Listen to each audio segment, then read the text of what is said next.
Ito, napakaganda rin itong balita na ito, mga bossing. Gusto kong makita ninyo, although alam ko naman na napanood nyo na ito, pero gusto kong mapanood nyo ulit. Ito yung isa sa human rights advocate diyan sa Japan, ang nakikiusap sa UN na tingnan itong kaso ni Pangulong Duterte dahil maling-mali daw yung proseso ng pagkakakulong ni Pangulong Duterte. Hindi daw dumaan sa proseso, political daw. Hindi daw dapat pumayag ang buong mundo diyan dahil kung kaya nilang gawin sa isang presidente, kaya nilang gawin sa lahat ng presidente basta kaaway sa politika, hindi ba? So mabuti pa to si Hapon. Alam niya yung mga nangyayari sa Pilipinas, pero itong mga dilawan tayo at mga loyalistang mga tanga, sariling lahi nila hindi nila maipagtanggol, mga tanga talaga. Natatandaan ninyo nung nasa Japan kami. Merong signature campaign dyan sa Japan. Kasi merong isang senador na inilapit nila yung ni Pangulong Duterte, yung kaso ni Pangulong Duterte. At yung senador na yon dyan sa Japan, sabi niya, magkalap kayo ng pirma, both Japanese and Filipino, na sumusuporta kayo dito sa panawagan na ito, na si Pangulong Duterte, i-request natin dito sa Japan ang interim release. Kasi yun ang inaan nila . Sige, okay man. Sige, nandiyan na may hearing na pero alisin na siya sa kulungan. Dito sa Japan ang interim release. Pag nakalikom kayo ng pirma, ako mismo ang maglalagay, ang mag-open nito sa session para ihiling sa gobyerno ng Japan, which is kaibigan naman ng Pilipinas ng Japan, and si Shinzo Abe nga nagpunta nga sa Davao yun dahil bilib na bilib kay Pangulong Duterte. Dahil ang Japan ang isa sa pinakamalaking funder ng ICC, i-request nila na dyan si Pangulong Duterte sa Japan interim release. Di ba? Palakpakan. Yan yung mga taga-Japan. At yung Hapon daw na yun na senador, siya pa daw yung follow-up ng follow-up. Nasaan na tayo? Nasaan na yung mga signature campaign nyo? Ano na ito? So, lahat ng mga politiko daw sa Japan, nagtatanong, bakit nandun? Si Duterte, ang galing-galing yan. Anong naging problema? So, sila Doc Lorraine Badoy, kasi si Doc Lorraine Badoy, naka-asylum na yan sa Japan. And yung mga Filipino community doon, nagtataka sila, ba't kayo nagrarally? Ano ba nangyari? So, wala silang alam sa nangyari. Nung nalaman nila si Pangulong Duterte nasa hig, sabi nila, bakit? Kasi nilabanan niya yung illegal na droga. Dapat, di ba, bilang presidente, talagang kailangan labanan mo yung illegal na droga. Bakit siya ikinulong doon? Mali yun. So, yun yung sinasabi ng mga Hapon, at isa sa mga Hapon na nagtatanggol kay Pangulong Duterte. Panoorin nyo. International researcher sa United Nations Human Rights Council na palayain na si dating Pangulong Rodrigo Duterte. Si Guy Saito ng SMNI News Japan para sa detalye. Umabot na sa international stage ang panawagan para sa katarungan at kalayaan ni dating Pangulong Rodrigo Duterte. Siya ay kasalukuyang nakadetain sa ICC detention facility sa The Hague, Netherlands. Hindi Pilipino kundi isang Hapon ang matapang na nagtanggol kay dating Pangulong Rodrigo Duterte sa harap ng mga kapwa-banyaga sa isang session ng United Nations Human Rights Council o UNHRC sa Geneva, Switzerland. Sa talumpati ni Shunichi Fujiki ng International Career Support Association sa UNHRC, pinurigsa niya ang umano'y political persecution laban sa 80 anyos na dating Pangulo. Binigyan diin ni Fujiki ng pagdala kay Duterte sa ICC noong buwan ng Marso na karang taon ay walang proseso. Ayon sa kanya, nalapastangan din ng insidente ang kalayaan ng Pilipinas na magpasya sa internal affairs ng bansa. I stand here to denounce a grave injustice. Rodrigo Duterte, 80 years old, former president of the Philippines, who blamed... Denounce the grave injustice. Grabe, ang lakas ng salita na yun, mga bossing. For illegal drugs to protect millions, has been unlawfully removed from the homeland and held in the prolonged pretrial detention by the ICC in The Hague. Iginiit ang Japanese researcher sa UNHRC na hindi makatarungan ang pagkakakulong kay Duterte sa ilalim ng pangdaigdig. Tatanungin ko kayo, sinong mainstream media ang nagbalita nito? Kung yung Japanese na yan, nagsalita against kay Duterte dyan sa UN Council na yan? Si Bongbong nga nagsalita sa isang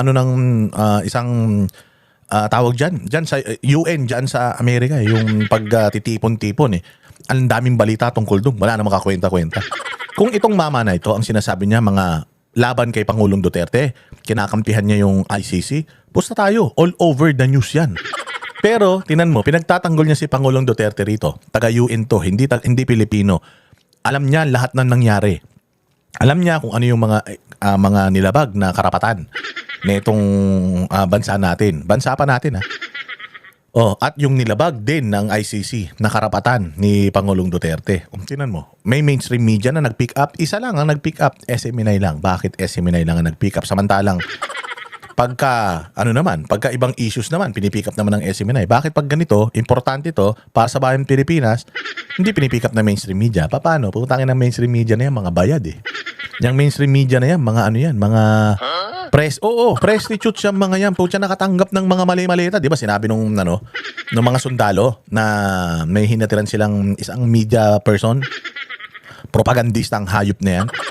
O, di ba? O, yan. Dito nyo, sayang sabi ko sa inyo, tayong banateros at tayong lahat, mga Pilipino, pati mga ibang Duterte vloggers, lahat tayo ang ka-counter sa propaganda nitong putangin ng mainstream media natin sa Pilipinas. Yung mga hayop na yan, na mga bayaran at mga propagandista ng mga komunista, tayo ang lalaban dyan.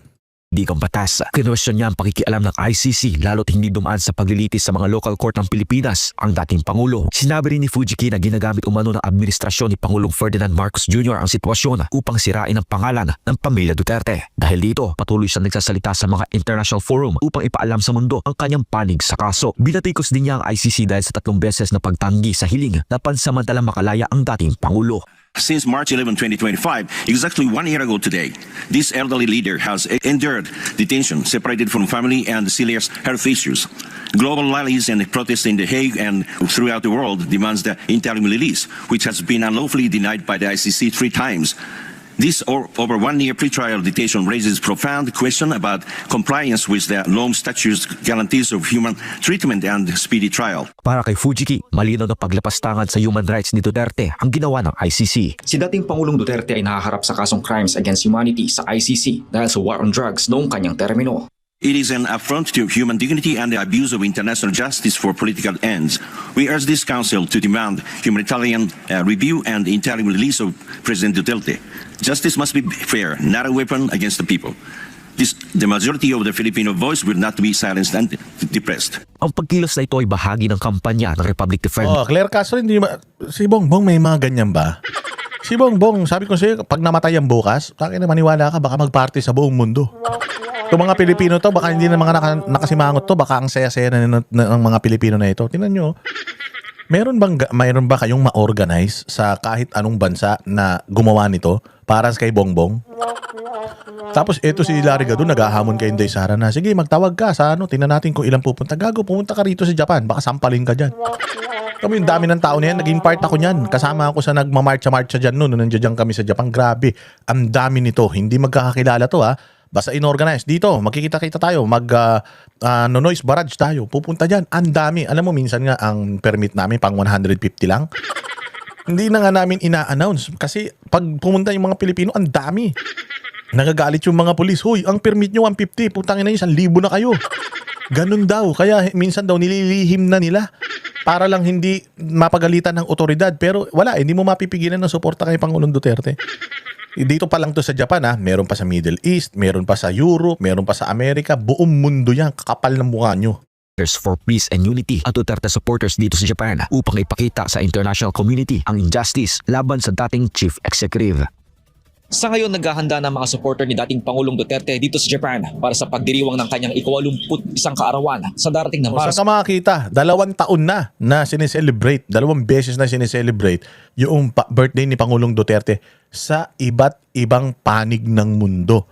Yan ba ang hindi mahal ng tao, Claire Castro? Yan ba ang hindi galit ang mga tao sa pagpapadala ng gobyerno natin kay Pangulong Duterte sa ICC? Tingnan nyo, malapit na kayo. Ramdam nyo na siguro. Nakita nyo, ang dami ng barbed wire doon sa, sa may Mindiola. Ramdam nyo na siguro, konti na lang ang itatagal nyo. Baka hindi nyo na matapos ang 2020. Tingnan nyo, nagkakagulo pa sa kamera si Inday Sara. Wala, basic. Ganun pa rin, maayos pa rin ang itsura. Hindi pa rin apektado. Oh, di ba? Kami ang boses ng masa, hindi natatakot. Katotohanan lang, di kami nalulunod. Walang bahid ng sismis, lahat ay totoo. Kahit sino ka pa, pag mali ka babanatan ka.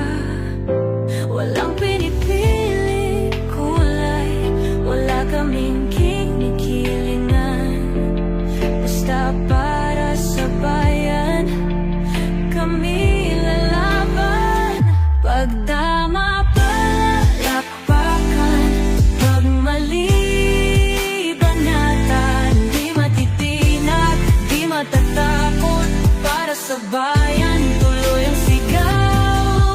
Sa harap ng kamera, walang halong takot. Mga baluktot, lahat kayo'y tutumba. Ang hustisya at totoo, yun lang ang mahalaga. Kahit sinong harang, di kami matitinag. Walang pinipiling kulay, wala kaming kinikilingan. Basta para sa bayan, kami lalaban. Pag tama palakpakan, pag mali banatan, di matitinag, di matatakot. Para sa bayan, tuloy ang sigaw.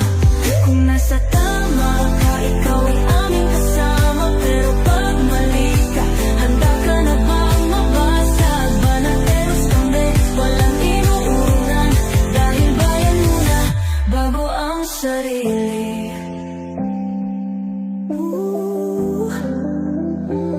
Bago ang sarili.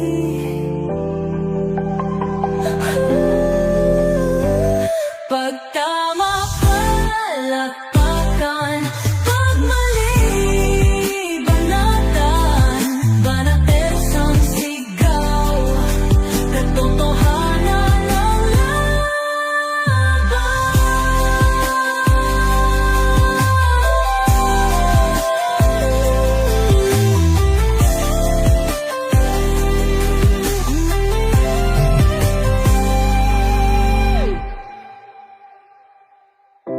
Sa harap